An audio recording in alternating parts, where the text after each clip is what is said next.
Allahku, rasa tenang hatiku, Kau sertai jalanku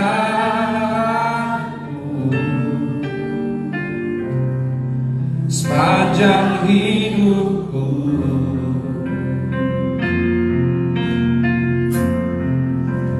Hanya dekat padamu ada kekuatan baru, Kaulah perlindunganku, keselamatanku. Ku ingin selalu bersekutu denganmu, menikmati hadiratmu, biarkan rohmu tinggal dalam hidupku. Sungguh indah bersamamu selamanya.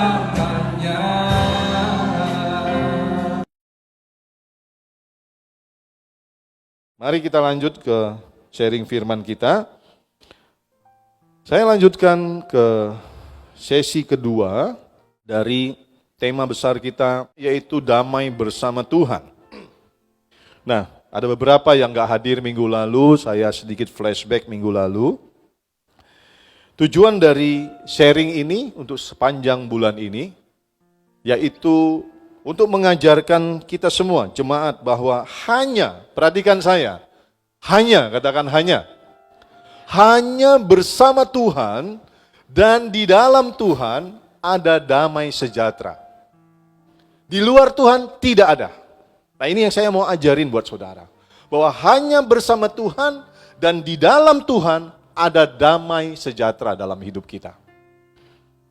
Dan juga mengajarkan kepada jemaat apa yang harus kita lakukan agar kita boleh mengalami, merasakan damai sejahtera itu di sepanjang perjalanan hidup kita di dunia ini. Nah, kalau kita bicara damai juga berarti tentang, kalau bicara damai itu berarti juga bicara tentang ketenangan. Ada damai itu berarti ada ketenangan. Ketika ada damai, maka tidak ada kekhawatiran, tidak ada ketakutan, tidak ada kecemasan, tidak ada kegalauan. Kalau bicara damai, ada kekuatan untuk berjalan dalam hidup ini, walaupun ada masalah, goncangan, tantangan, ujian, proses, ada kekuatan, ada pengharapan, saudara. Nah, damai ini yang kita mau pelajari. Banyak orang gak bisa ngalami damai, karena caranya salah. Cara mendapatkannya salah, menjalani hidup ini salah. Nah, hari ini saya mau ajarkan sesuatu yang penting dalam hidup ini. Bagaimana di tengah-tengah hidup kita yang banyak masalah, dalam perjalanan hidup yang banyak problem, goncangan, tantangan, beban, ujian, proses, masalah, kita boleh terus merasakan damai sejahtera dalam hidup ini. Amin. Nah, saudara yang dikasihi Tuhan, mari kita baca ayat masih sama, firman-Nya dalam Yohanes 14 ayat 27. Ayo kita baca sama-sama. 2, 3.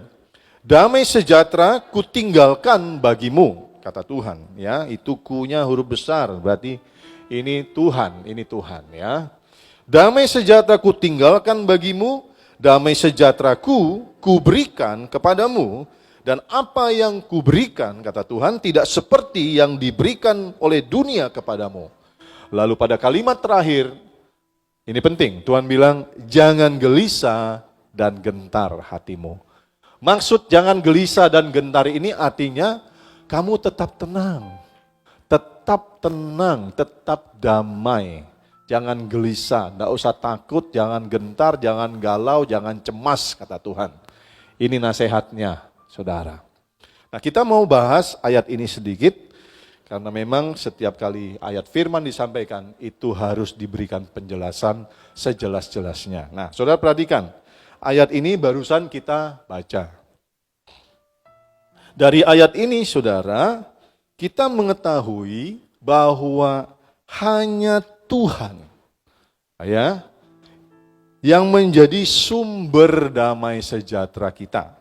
Saya kasih kalimat hanya Tuhan, berarti tidak ada yang lain yang bisa memberikan damai sejahtera buat kita. Selain Tuhan tidak ada yang lain yang bisa memberikan ketenangan, kekuatan, pengharapan kepada kita kalau kita menjalani hidup yang banyak proses masalah ini. Hanya Tuhan, tidak ada yang lain. Orang lain, orang dunia yang gak kenal Tuhan, gak percaya Tuhan, mencoba menyandarkan hidup pada harta, jabatan, pangkat, kepintaran, dan semuanya. Nanti saya kasih lihat saudara, mereka tidak dapatkan damai. Oh enggak kok Pak, saya lihat kok teman saya yang gak percaya Tuhan, atau percaya Tuhan gak suka ke gereja, tapi hidupnya damai. Saudara gak tahu kehidupan yang paling dalam. Banyak orang kelihatannya bagus, tapi kita gak pernah tahu kedalaman rumah tangganya. Gak pernah tahu apa yang terjadi dalam hidupnya yang sesungguhnya. Dan saya mau bilang begini, seumur saya, hanya di dalam Tuhan dan bersama Tuhan, ada damai sejahtera yang sejati. Di luar itu tidak ada, saudara. Saudara yang dikasih Tuhan, ayat ini sedang mengajarkan bahwa hanya Tuhan yang menjadi sumber damai sejahtera bagi kita. Saudara lihat ayat ini. Damai sejahtera kutinggalkan bagimu. Arti kutinggalkan itu waktu Yesus naik ke surga, dia memberikan janji, aku akan kembali ke rumah. Yohanes pasal 14 ayat 1 dan 2. Aku akan naik ke surga, kata Tuhan. Aku akan menyiapkan tempat bagimu. Kalau aku sudah siapkan, aku akan datang kepadamu dan membawa engkau ke tempatku di mana aku berada, di situ engkau berada, di surga. Tapi selama kita ada di dunia, Tuhan bilang di akhir ayat kedua dari Yohanes 14 ayat kedua, Tuhan bilang jangan gelisah dan gentar hatimu. Kenapa? Tuhan bilang aku memberikan seorang penolong, Yohanes 15. 14-15, aku memberikan seorang penolong, penghibur. Seorang yang akan menyertai engkau, mengajari engkau, mengingatkan engkau akan segala yang pernah kuajarkan kepadamu, yaitu Roh Kudus. Dan Roh Kuduslah yang akan memberikan kita damai sejahtera itu. Damai sejahtera ku tinggalkan bagimu. Damai sejahteraku, ini kalau dalam grammar bahasa Indonesia, damai sejahteraku berarti ini milik Tuhan. Tuhan yang punya damai sejahtera. Kalau saya bilang, ini handphoneku, ini istriku, berarti milik saya, saudara. Nah, Tuhan bilang damai sejahteraku, ku berikan kepadamu. Ku tinggalkan, ku berikan, ku sediakan. Bagi saudara dan saya, damai sejahtera. Dari ayat ini, saudara, kita tahu bahwa Tuhan itulah sumber damai sejahtera kita. Makanya dia disebut Raja Damai. Amin. Ya. Dia disebut Raja Damai. Selama kita mengikut dia, percaya dia, kita berjalan bersama dia, maka kita mengalami dan merasakan damai sejahtera. Lagunya masih ingat? Lagu minggu lalu. Sudahkah kau miliki damai di hatimu? Sudahkah kau miliki sukacita di hidupmu? Hanya Yesus yang sanggup memberikan semua itu. Jadikanlah dia Raja di hidupmu. Hanya Yesus yang sanggup memberikan semua itu. Jadikanlah dia Raja di hidupmu. Hanya Yesus yang sanggup berikan damai. Kalau kita jadikan dia Raja. Yesus disebut dengan Kurios, penguasa tunggal. Penguasa tunggal, satu-satunya penguasa hidup kita. Kalau kita jadikan dia penguasa di mana kita menghormati, memberikan hidup kita kepada dia, kita menerima damai sejahtera itu. Amin. Nah, ayat ini luar biasa, mengajarkan, mengingatkan kita bahwa Yesus satu-satunya sumber damai sejahtera bagi kita. Selama kita percaya berjalan bersama Dia, di dalam Dia, kita akan terus mengalami damai meskipun kita mengalami banyak goncangan dalam perjalanan hidup ini. Saudara yang dikasihi Tuhan, dari ayat ini juga kita belajar bahwa damai sejahtera yang diberikan Tuhan itu beda dengan damai sejahtera yang ditawarkan dunia. Dunia menawarkan kita bahwa damai sejahtera itu bisa kalau kita banyak uang, rumah besar, mobil mewah, deposito banyak, jabatan tinggi, pangkat tinggi, pintar. Dunia menawarkan kalau punya suami yang gagah, keren, damai sejahtera, punya istri cantik, seksi, damai sejahteranya ada, sukacita ada. Dunia menawarkan begitu banyak kepalsuan tentang damai sejahtera. Tapi Tuhan bilang, damai sejahtera yang kuberikan kepadamu berbeda dari apa yang ditawarkan oleh dunia. Damai sejahtera dunia itu semu, saudara. Palsu, menipu, saudara. Tapi damai sejahtera dari Tuhan itulah yang benar, yang sejati. Saya kasih lihat sama saudara, ini kan dituliskan di sini. Dan apa yang kuberikan tidak seperti yang diberikan oleh dunia kepadamu. Tuhan bilang damai sejahtera itu beda. Damai sejahtera yang dari dunia itu tergantung dari apa yang terjadi dalam hidup kita. Kalau duit banyak, damai. Nggak ada duit, nggak damai, saudara. Kalau ada proyek, dapat berkat, damai, sukacita. Nggak ada dapat berkat, gagal, nggak damai, saudara. Tergantung dari apa yang terjadi. Lagi diberkati, sukacita. Nggak diberkati, lagi bokeh, nggak ada sukacita, saudara. Itu palsu damainya. Tergantung apa yang terjadi. Punya suami ganteng, awalnya seneng. Ternyata punya suami ganteng juga nggak seneng, saudara. Khawatir. Banyak cewek yang deketin, saudara. Betul nggak? Punya istri cantik, digodain orang, saudara. Itu damai palsu, saudara. Istri, oh, aku pengen suami kaya, ganteng, hebat. Tapi tiap hari dia empot-empotan. Di mana suamiku ya? Di mana dia ya? Ngapain dia? Itu nggak damai, damai di awal, palsu. Tapi damai yang dari Tuhan, itu sejati. Tidak tergantung dengan apa yang terjadi di sekeliling hidup kita. Tidak tergantung. Mau kaya, miskin, diberkati, kurang diberkati, lagi bergumul atau enggak. Ngalami mujizat atau enggak, saudara. Apapun keadaannya, kita tetap tenang. Tetap tenang, damai. Tetap punya pengharapan, tetap ada kekuatan. Nah ini yang sedang Tuhan mau ajarkan bagi saudara dan saya 1 bulan ini. Supaya kita boleh ngalami kedamaian yang sejati itu. Berapa banyak yang mau angkatan saudara? Ini yang kita butuhkan. Hidup ini banyak pergumulan, banyak tantangan. Dan kita butuh kedamaian itu, saudara. Sekalipun, seperti Daud bilang, sekalipun aku dalam lembah kelam, aku tidak takut bahaya. Sebab Tuhan besertaku. Daud bisa tidur nyenyak dalam hadirat Tuhan karena dia tahu. Dia kenal Tuhannya, dia percaya Tuhan. Bahwa Tuhan yang melindungi, menyertai, menjaga dia, menolong dia. Amin. Nah saudara yang dikasih Tuhan, ada banyak orang kaya, pengusaha kaya, artis, orang terkenal, penyanyi. Saya banyak baca bunuh diri, saudara. Saudara buka Google, tulis bunuh diri. Artis bunuh diri, pengusaha bunuh diri, politikus, orang pangkat bunuh diri. Saudara tulis, banyak keluar, saudara.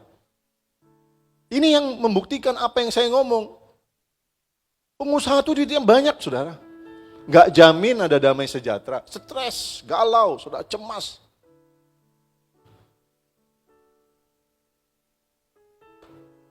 Artis, terkenal, duit banyak.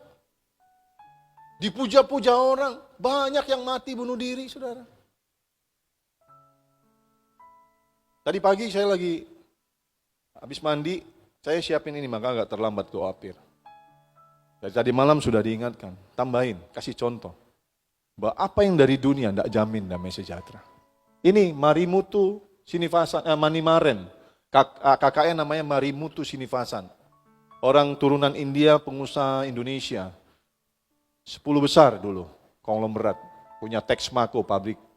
tekstil. Bunuh diri. Saudara boleh saya buka di Google, di search. Loncat dari lantai puluhan, lantai 30, loncat. Duitnya banyak, triliunan, saudara. Gak ada damai. Sebaliknya cemas, galau, khawatir. Gak sanggup menahan, gak ada kekuatan. Gak ada Tuhan, loncat, mati. Nih, Robin Williams, tahun 2014. Saudara tahu kan, waktu saya kecil suka ada di TV, Nano, gitu. Komedian, penghibur, pelawak, saudara, artis terkenal di Hollywood. Bunuh diri, gantung diri. Kenapa? Dia terdeteksi mengidap penyakit, saudara. Begitu kena penyakit, hilang damai sejahteranya. Hilang harapannya, kecewa tawar hati, ketakutan. Gak ada Tuhan. Bunuh diri. Pak, bule pak, Kristen kan? Iya. Label Kristen, gak jaminan saudara ada damai sejahtera. Saudara setiap minggu ke gereja, maaf nih jangan tersinggung sama saya. Tiap minggu ke gereja, gak jaminan saudara ada damai sejahtera. Gak jaminan. Kok bisa pak? Iya, kekristenan itu bicara tentang hubungan. Hubungan yang intim, yang dekat dengan Tuhan. Bicara relationship, hubungan pribadi yang intim, dekat, sehingga mengenal Tuhan, mengenal pribadinya, mengenal kasih dan kuasanya, mengenal rencananya, mengenal jalan-jalannya. Itu kekristenan yang benar. Jadi kekristenan itu enggak cuman ke gereja hari Minggu, enggak jamin. Banyak orang Kristen bunuh diri, banyak orang Kristen enggak damai hidupnya, banyak orang Kristen kacau balau hidupnya. Kenapa? Karena cuman jadi Kristen KTP. Kekristenannya enggak sungguh-sungguh, Kristen-Kristenan.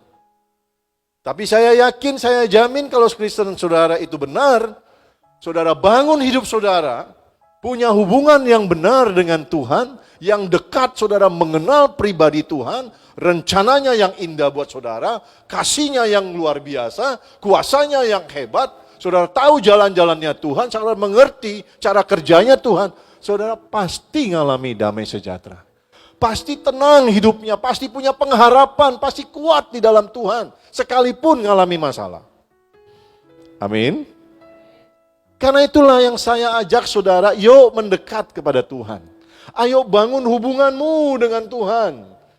Kita perlu uang, perlu betul kita kerja. Tapi jangan sibuk kerja. Tuhan harus jadi prioritas. Amin. Nah saudara, ini ada Kokoli nih. Ini penyanyi di Hong Kong, ada darah Indonesianya. Umur 47, nggak salah tahun ini dia baru bunuh diri. Dia depresi saudara. Tadi saya baca kenapa dia bunuh diri. Saya tahu dia bunuh diri, tapi tadi saya baca. Kenapa? Katanya depresi. Dia menikah, dia dengar suaminya ada selingkuh. Dia depresi. Cemas, takut ditinggalin.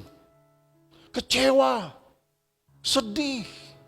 Gak ada kekuatan untuk menjalani hari-harinya. Bunuh diri saudara. Kenapa? Gak punya Tuhan. Betul kan saya bilang? Damai sukacita yang ditawarkan dunia itu palsu. Tergantung dari apa yang terjadi di dalam sekitar kita. Tapi damai sejahtera yang dari Tuhan itu yang sejati. Damai sejahtera yang dari Tuhan itulah yang ditawarkan buat kita. Yang diberikan, disediakan kalau kita mau datang sungguh-sungguh, mengenal dan percaya sungguh-sungguh kepada Tuhan. Kokolo ini kurang cantik apa saudara? Cantik. Bagus, badannya tinggi, penyanyi terkenal, duit pasti banyak. Depresi saudara, takut. Suaminya selingkuh, dia takut tinggalin dia takut, banyak ketakutan, kecemasan.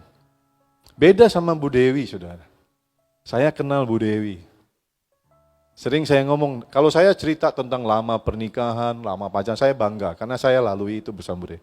Kami pacaran 8 tahun. Dari saya umur 18. Tahun 19, tahun berapa ya? 1987. Ya, 88 lah ya. Saya tamat SMA.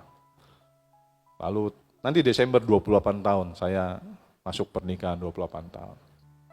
Saya begitu asik kalau ngomong sama Bu Dewi, bicara. Banyak hal, serius, bercanda, segala hal kami omongin. Dan nyaman sekali ngomong sama istri saya, karena makanya saya bawa dia kemana-mana. Kerja saya bawa, kemana saya mau selalu sama istri, karena enak ngobrolnya. Nah, saya ajarin Bapak Ibu, istri-istri, suami-suami, jadi pribadi yang mengasihkan, yang enak bagi pasangan. Diajak ngobrol, iya. Jangan dikit-dikit marah, cemburu, ngomel. Itu nyebelin, pasti suami gak suka bawa. Bu Dewi beda, buat saya ya. Saya bilang sama Bu Dewi, satu kali ngobrol. Mi, seandainya satu kali aku selingkuh tinggalin Mami. Nah ini pelajaran buat ibu-ibu. Bagaimana menurut Mami? Apa reaksi Mami? Saudara mungkin ketawa reaksi Bu Dewi. Tapi menurut saya, inilah reaksi orang yang memiliki damai di hatinya. Karena dia kenal Tuhan. Dia bergaul sama Tuhan. Bu Dewi itu bangun pagi, saudara. Bangun pagi, baca firman, doa. Pribadi yang dekat sama Tuhan. Sehingga responnya juga beda. Mi, satu kali kalau aku selingkuh dan mau tinggalin Mami, aku mau sama istri muda, gimana Mami? Bu Dewi jawab atau enggak? Ya udah. Kalau memang maunya begitu. Saya pun kaget. Kok jawabnya begitu? Ya mau diapain lagi, kata Bu Dewi. Papi mau tinggalin aku. Maunya gitu, iya. Ya udah. Mantap kali saudara. Jawaban yang elegan. Jawaban yang bergengsi saudara. Kamu mau tinggal? Ya udah.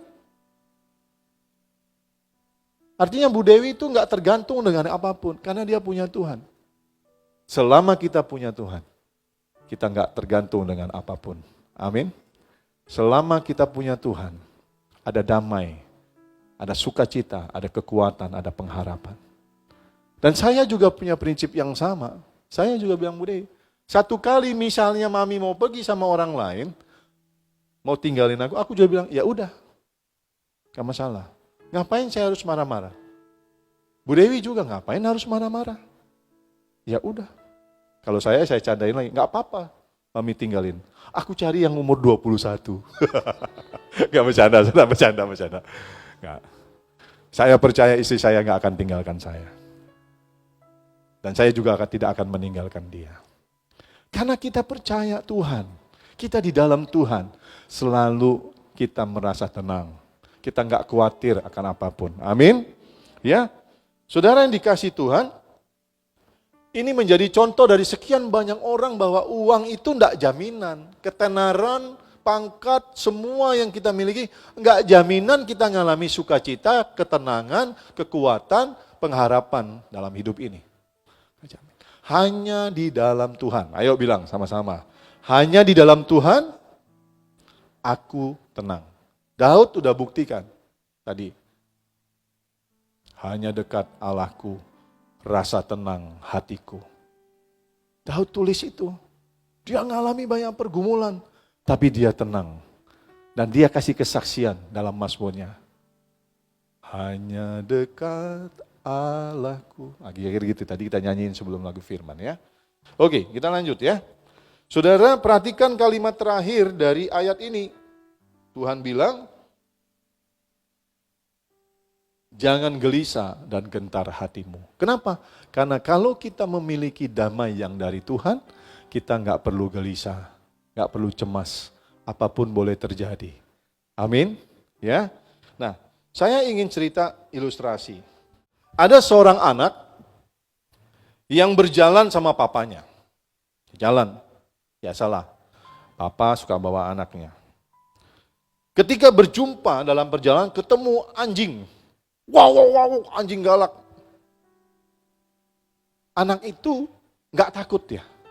Dia tenang aja. Mungkin sambil jalan ngobrol yang papanya ya. Iya Pak, kemarin di sekolah aku gini-gini. di trotoar. Ketemu anjing, anak itu kayak nggak peduli sama anjing-anjingnya, ngobrol aja terus. Senyum-senyum gitu ngobrol. Tuh. Pertanyaannya kok bisa? Saya dulu kelas 4 SD, saudara, di Jambi, pernah dikejar anjing, saudara. Kan mama catering ya, jadi saya ikut, itu mobil pickup. Pergi ke satu tempat yang tanahnya luas, saya turun, saudara. Sopir turun, ngantarin catering. Anjingnya datang 3-4, wow, kabur saya. Guling-guling saya digigit anjing, saudara. Karena biasanya anak kecil, begitu kena gonggongan anjing, pasti takut. Pasti kaget, pingin lari. Anak ini enggak, saudara. Dia tenang aja. Kenapa? Nah, di situ ya, menjadi pertanyaan, kenapa anak ini enggak takut? Karena dia percaya, papanya pasti jagain dia, dan lindungi dia. Kok dia bisa percaya sama papanya? Karena dia kenal papanya. Mulai dia dari dalam kandungan lahir, papanya jagain dia. Papanya selalu bersama dia, papanya sayang dia. Jadi dia kenal, papaku nggak mungkin tinggalin aku. Papaku pasti jagain aku, pasti belain aku. Sehingga dia tenang, dia nggak takut, nggak gentar terhadap ancaman anjing-anjing itu. Nah, cerita ini, saudara, harusnya menjadi inspirasi buat kita. Kalau kita kenal Tuhan yang kita sembah, kalau kita percaya sungguh-sungguh, semua ancaman, semua masalah dalam hidup ini tidak akan membuat kita takut, cemas, khawatir. Kita akan tetap tenang seperti anak ini menjalani perjalanan hidup kita. Karena kita tahu Bapa yang kita sembah, Tuhan yang kita sembah, Allah yang kita percayai, pasti akan memelihara kita. Pasti akan melindungi, menolong, menjaga kita. Yang setuju tepuk tangan buat Tuhan. Kata kuncinya ada 2, saudara. Sekali lagi, ini pelajaran minggu lalu. Yaitu mengenal dan percaya. 2 hal ini harus kita miliki. Dalam hubungan kita dengan Tuhan, kalau mau ada damai. Mengenal Tuhan dan percaya kepada Dia. Tapi bukan hanya mengenal dan percaya begitu-gitu saja. Tapi sungguh-sungguh mengenal Dia. Sehingga membuat kita juga menjadi sungguh-sungguh percaya kepada Dia. Waktu kita sungguh-sungguh mengenal Tuhan, maka otomatis kita akan menjadi sungguh-sungguh percaya kepada Dia. Makin kita mengenal, makin kita percaya. Makin kita percaya, maka kita akan mengalami sukacita, ketenangan, dan damai dalam hidup ini. Ya, ini kata kuncinya. Minggu lalu juga. Untuk mengenal Tuhan kita harus punya waktu. Kita harus memberikan waktu, harus diniatkan untuk mengenal Tuhan. Saya nggak mungkin bisa kenal Yeremia kalau saya nggak memberikan waktu ketemu sama Yeremia. Ini Yeremia, berdiri ya. Nah, duduk ya. Saya kenal Yeremia ini dari Pastor Bobby. Berapa tahun lalu, waktu laptop saya bermasalah. Pastor Bobby bilang saya ada teman ke rumah dia. Pertama kali ketemu saya. Waktu ketemu ya saya nggak kenal baik sama Yeremia. Tapi kami akhirnya sering kontak. Saya sering kali minta tolong, Yeremia datang, benerin. Lalu kita ngobrol di rumah. Nah, anaknya baik, lucu, imut-imut kan. Ya, gemoy ya. Gitu ya, gemoy ya. Nah, saya suka ajak makan, ngobrol. Sampai dia sendiri, kemarin dia di gereja lain pelayanan. Sampai dia sendiri bilang, "Om, aku mau pindah ke tempat Om." Ya udah, pindah aja. Izin sana, nggak dikasih. Ya udah, kalau udah izin nggak dikasih, pindah aja ke sinilah. Gitu loh. Dia mau sendiri, saya nggak tarik-tarik, saudara. Sekarang dia ada di gereja kita. Nanti mau melayani, saudara. Kasih tepuk tangan dong, saudara. Saya sering ajak dia makan. Dia sering ngobrol sama saya kenal dia. Karena saya punya waktu. Kalau enggak, saya nggak kenal, gitu-gitu aja. Shalom aja. Sama dengan Tuhan. Kalau kita nggak mau kasih waktu buat Tuhan, kita nggak mungkin kenal dengan baik. Suruh doa nggak mau. Baca firman nggak mau. Ibadah nggak mau. Ya nggak kenal, gitu-gitu aja. Di Amerika situ, bule-bule itu kenal sama Tuhan. Kenal gitu aja, tapi nggak percaya. Tuhan cuma formalitas. Kalau mau kawin ke gereja, mati ke gereja. Tapi urusan lain, Tuhan gak dipeduliin. Makanya babak belur hidup mereka, kacau balau saudara. Dan saya yakinkan yang gitu nggak mungkin selamat. Mau masuk surga, ke gereja nggak mau, doa nggak mau, baca firman nggak mau, nggak nyambung Jack. Jaga sembung bawa golok, nggak nyambung Jok. Mau ke surga, tapi nggak mau dekat sama Tuhan, nggak nyambung. Saudara boleh marah sama saya ngomong yang benar. Mau ke surga kan? Kasih waktu buat Tuhan. Amin. Baca firman, doa, libatkan Tuhan, mendekat kepada Tuhan. Saya sering bilang, saudara kasih nggak orang saudara nggak dekat tinggal di rumah saudara? Nggak mungkin saudara. Jarang ketemu, gitu-gitu aja, mau nginep di rumah, nggak mungkin saudara kasih. Tapi kalau teman dekat, yang saudara kenal baik, baru boleh masuk rumah, nginep di rumah. Betul? Surga juga gitu saudara. Tuhan bilang Matius 7 ayat 21 sampai 23, tidak semua orang yang berseru kepadaku Tuhan, Tuhan akan masuk dalam kerajaan surga. Pada hari terakhir akan banyak orang yang berkata, aku sudah buat ini, buat itu, buat ini dan buat itu. Tapi ayat 23 Tuhan bilang gini, aku akan berterus terang kepadamu, hai kamu sekalian pembuat kejahatan, aku tidak kenal kamu, nyala kamu, kata Tuhan. Hanya mereka yang melakukan kehendak Bapakku yang di sorga, yang boleh ada di sorga. Nah, sekali lagi saya ingatkan saudara, ayo bangun hubungan yang intim sama Tuhan, kalau mau masuk sorga. Dan selama kita belum di sorga, ada di dunia, kalau kita intim sama Tuhan, kita ngalami ketenangan yang dari Tuhan. Amin. Nah, Mazmur 9 ayat 10. Saudara yang dikasih Tuhan, ini rahasia kehidupan. Ya, mengenal dan percaya Tuhan, rahasia kehidupan.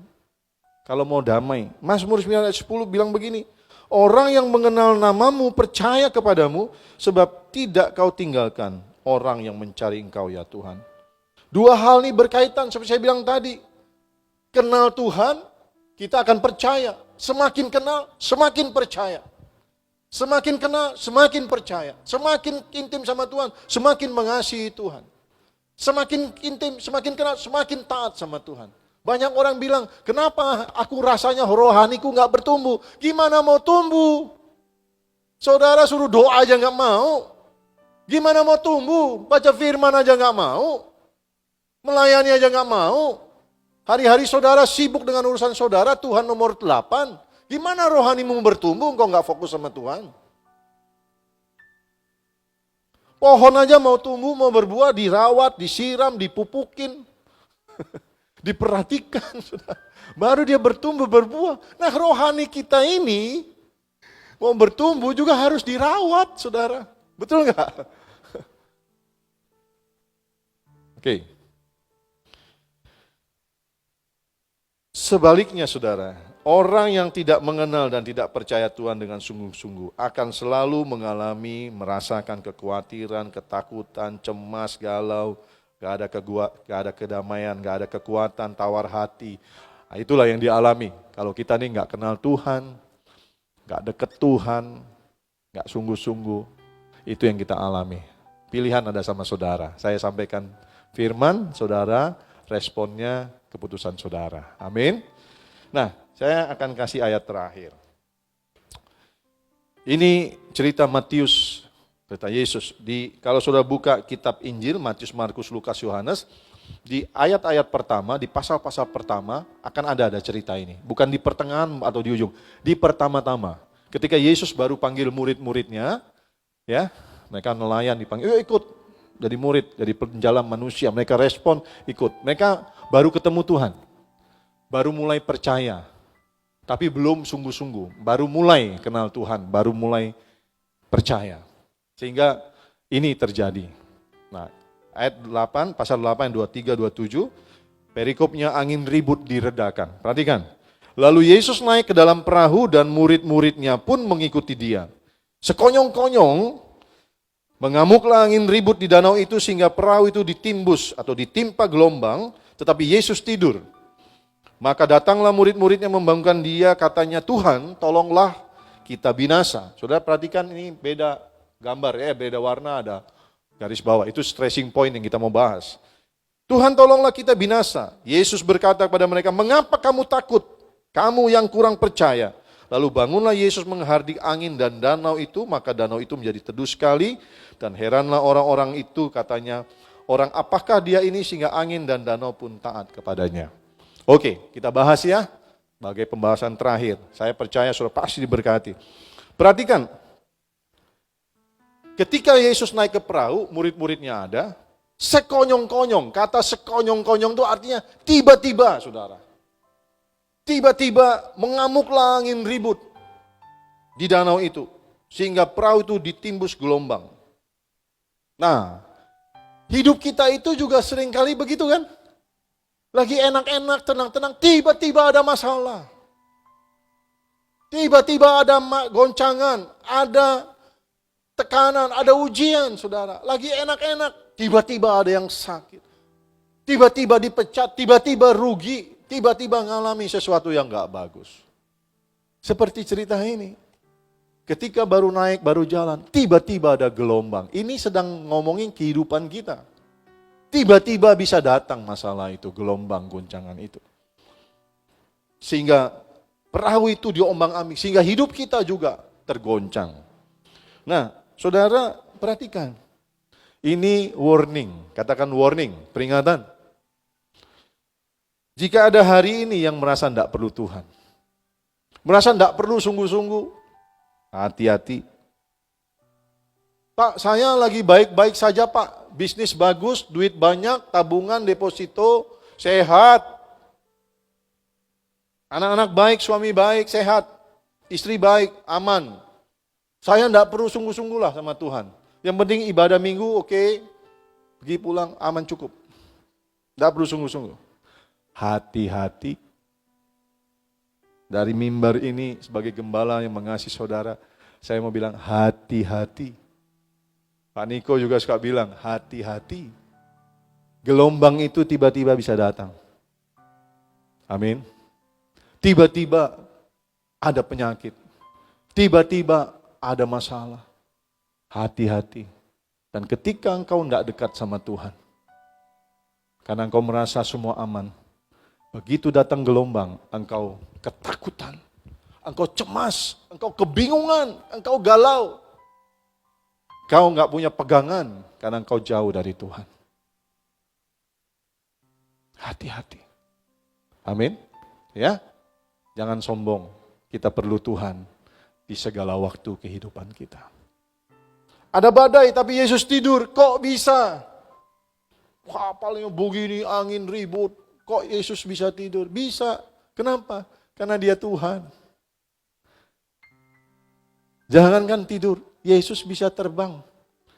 Di kisah lain, saudara, ketika ada gelombang, ada badai, murid-murid ketakutan, Yesus jalan di atas air.